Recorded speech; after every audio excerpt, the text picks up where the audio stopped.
Hello नमस्कार, मैं हूं तनसुख पालीवाल लिंकिंग लॉस आप सभी का स्वागत है। वेलकम। अगले 8 मिनट के अंदर मैं आपको 8 इंपॉर्टेंट बातें बताने वाला हूं जो कि सजेस्ट की गया है 2025 में एडवोकेसी अमेंडमेंट एक्ट नहीं कहना है, प्रपोज ड्राफ्ट है जो कहना है, जिसमें पब्लिक कमेंट के लिए उसको इनवाइट करवाने का ऑप्शन है जो अवेलेबल किया गया है। नाउ सी वेरी केयरफुली, सबसे पहली बात जो एडवोकेसी एक्ट के अंदर अमेंडमेंट करने के लिए कही गई वो ये है कि लीगल प्रैक्टिशनर की जो डेफिनेशन है उसको वाइड है जो किया जाए।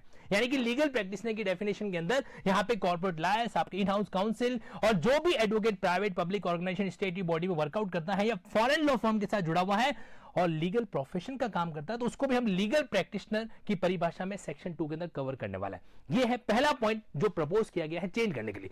दूसरा जो पॉइंट है वो ये है कि अभी तक जो है आपको स्टेट बार काउंसिल में एनरोलमेंट करना था और बार काउंसिल ऑफ इंडिया के तहत अपना सर्टिफिकेट ऑफ प्रैक्टिस है जो प्राप्त करना था after clearing the AIB examination, right.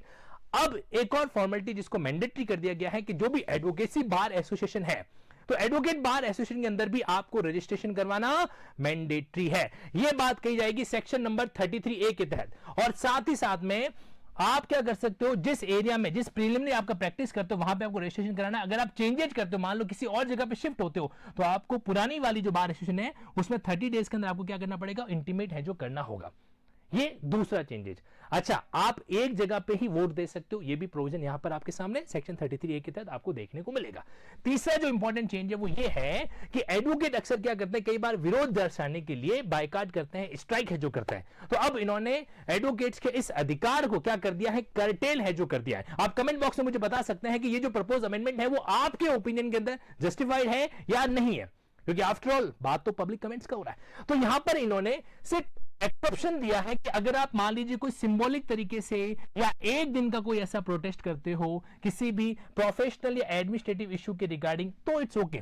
लेकिन शर्त यह है कि कोर्ट वर्क तो तब भी प्रभावित नहीं होना चाहिए।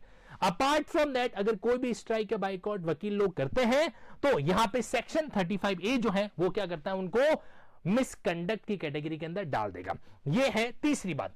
चौथी इंपॉर्टेंट बात पता है क्या है कि अब जो है कहीं की सरकार जो है वो स्टेप इनटू कर रही है बार काउंसिल ऑफ इंडिया के अंदर। इन्होंने सजेस्ट किया है कि आपके जो सेक्शन 4 के तहत जो बार काउंसिल है ना उसमें अब 3 सदस्य हमारे होंगे। किसके? सेंट्रल गवर्नमेंट के। तो 3 सदस्यों को सेंट्रल गवर्नमेंट की तरफ से नॉमिनेट किया जाएगा। हालांकि जो एग्जिस्टिंग मेंबर्स हैं उनके स्ट्रक्चर में चेंजेस नहीं है, इनके अलावा 3 मेंबर्स और होंगे। इतना ही नहीं, इन्होंने यह भी कहा है कि सरकार जो है क्या कर सकती है, डायरेक्शन दे सकती है सेक्शन 49B के तहत। क्या कि भाई आप इस एक्ट के प्रावधानों को इंप्लीमेंट है जो करो, रेगुलेट है जो करो। यानी कि यहां पे कह सकते हो सरकार का प्रभाव जो है अब हमारे वकालत के पेशे पे थोड़ा सा और बढ़ने वाला है।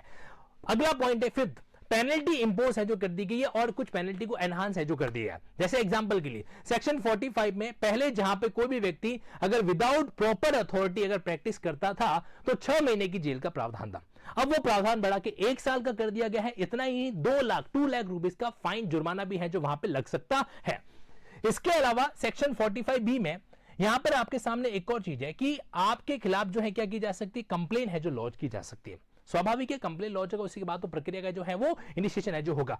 इतना ही नहीं, अगर किसी एडवोकेट को रिमूव कर दिया जाता है, ध्यान रखना स्टेट रोल से कब उसको रिमूव किया जा सकता है, सेक्शन 24B कहता है कि अगर आपको किसी ऐसे ऑफेंस के लिए सजा मिली जहां पे 3 साल से ज्यादा का इंप्रिजनमेंट है तो उस केस के अंदर जो है आपको रिमूव किया जा सकता है। अब देखो देश के विडम्बना देखो कि सांसद जो है वो कितना भी कन्विक्ट हो जाए लेकिन फिर भी वो संसद के अंदर बैठ पा रहा है, लेकिन वहीं पे वहीं एडवोकेट जो है 3 साल से ज्यादा कन्विक्ट होने पर एडवोकेसी से बाढ़ है जो कर दिया जाएगा।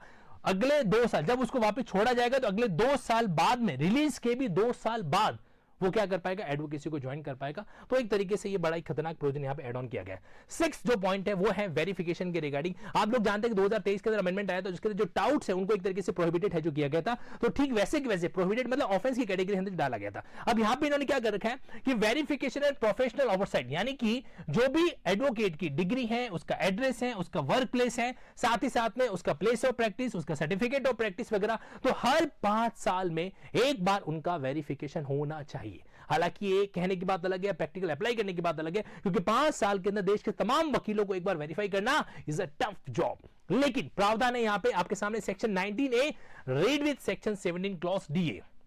साथ ही साथ में अगर कोई फॉरेन लॉ फर्म का या कोई फॉरेन लॉयर है जो भारत में एंट्री करता है तो वो उन कानून से रेगुलेट होगा जो कानून बीसीआई बनाए, नहीं, जो कानून रेगुलेशन सेंट्रल गवर्नमेंट है जो बनाए। ये एक और पॉइंट जहां पे सेंट्रल गवर्नमेंट का रोल है जहां पे बढ़ने वाला है। और बाकी अगर आपने कोई फेक या फॉर्ज डिग्री के साथ वकालत स्टार्ट की है तो ये भी एक तरीके से डिस्क्वालिफिकेशन का ग्राउंड है जो बन सकता है।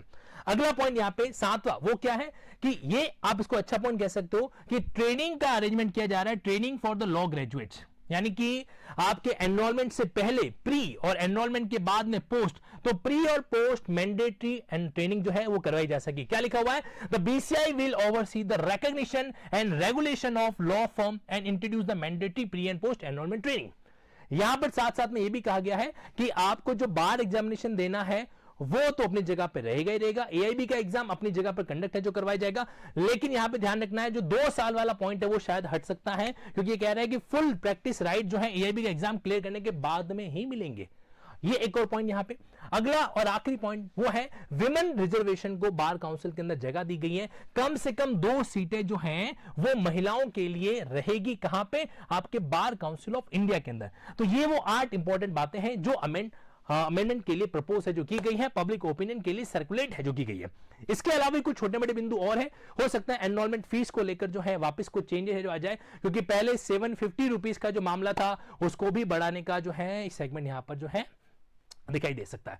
अपार्ट फ्रॉम दिस मैं आपको बताना चाहता हूं, अगर हम वकालत के फील्ड में खुद को एस्टैब्लिश करना चाहते हैं या फिर जुडिशियल एस्पिरेंट और जज के रूप में अपने करियर को सेट करना चाहते हैं तो हमें प्रैक्टिकल और थ्योरेटिकल दोनों चीजों को क्या करना, अच्छे तरीके से डील जो करना बहुत जरूरी है जो होता है। इसी पॉइंट को ध्यान में रखते हुए पहली बार भारत के अंदर हम क्या कर रहे हैं, उदयपुर एडवोकेट बार एसोसिएशन, ध्यान से सुनिएगा, उदयपुर एडवोकेट बार एसोसिएशन के साथ में आपके 17 फरवरी को दोपहर को 12 बजे एसोसिएशन के हॉल में एक शानदार सेमिनार है जो ऑर्गेनाइज किया जा रहा है। और ये सेमिनार का कोई भी कनेक्शन कॉमर्शियल बिल्कुल भी नहीं है। इसका उद्देश्य है जूनियर एडवोकेट और साथ ही जूनियर मतलब यंग एडवोकेट और साथ साथ में लर्नेड सीनियर एडवोकेट के बीच में कम्युनिकेशन गैप को दूर करना, साथ ही साथ में उनके लिए जो उनका प्रैक्टिस का मोनेटाइजेशन है जो कैसे हो सकता है इसके बारे में डिस्कस करना, एआई टूल को हम कैसे प्रैक्टिस में इस्तेमाल कर सकते हैं इस पर बातचीत है जो करना, और न्यू क्रिमिनल लॉज के सेगमेंट के बारे में कुछ बारीकियां है जो जानना। That will be the purpose. अगर आप अटेंड करना चाहते हैं तो उदयपुर एसोसिएशन हॉल के अंदर, एडवोकेट एसोसिएशन हॉल के अंदर दोपहर को 12 बजे आप इसमें कनेक्ट है जो कर सकते हैं। अब इतना ही नहीं, मुझे जरूर बताइएगा कि इस तरीके का जो क्रिप्सी सेशन होता है 8 मिनट सारे सेगमेंट को हम डील ने जो किया है, ये सेशन आपको कैसा लगा कमेंट बॉक्स में मुझे जरूर बताइएगा। और भी अगर कोई नई बात आप कहना चाहते हैं तो most welcome in the comment box. Thank you.